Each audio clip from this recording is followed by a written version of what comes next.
Today we are talking about YP-38 War Thunder, which is known for its performance and wide range of uses. It was also one of the few fighters in the early Pacific War that could compete with Japan's Zero fighter.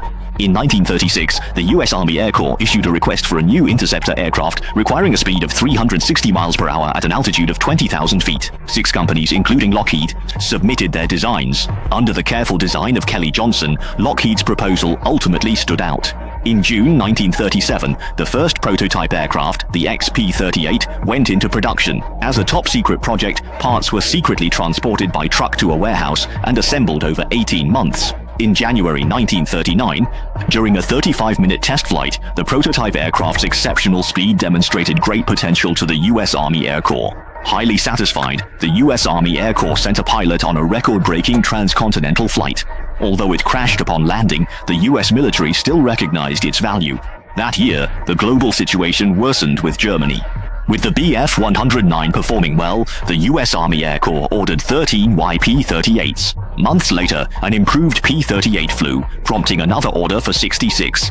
In June 1940, Britain, seeing their allies' new plane, ordered over 600. However, the US, due to security, gave Britain a downgraded version, which angered them enough to cancel the order.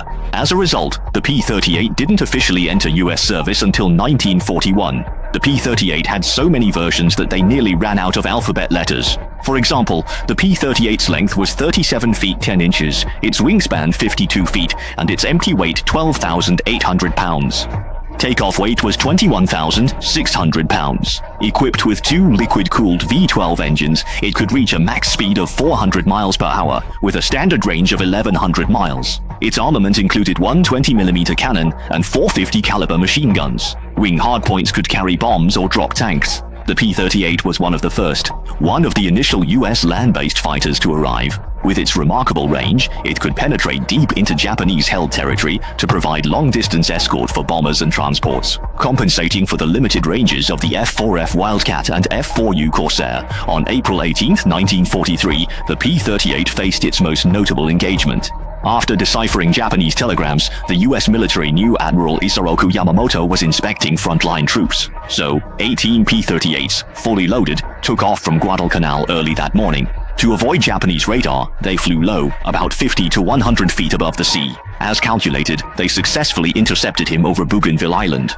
They shot down Yamamoto, escorted by 6 Zero fighters with an overwhelming advantage. It also saw action in the European theater. However, in Europe's cold, high-altitude, high-humidity air, the engines often malfunctioned, leading to inferior performance compared to Germany's top fighters. It wasn't until the P-38J model resolved the issue. Later, most were replaced by the superior P-51 Mustang. Though its potential was limited in Europe due to environmental factors, it performed exceptionally in the Pacific. Its dual-engine design significantly boosted its survivability. It could fly even if one engine was hit. The P-38 also boasted the highest production of any World War II twin-engine fighter, over 10,000 built. I'll be uploading more videos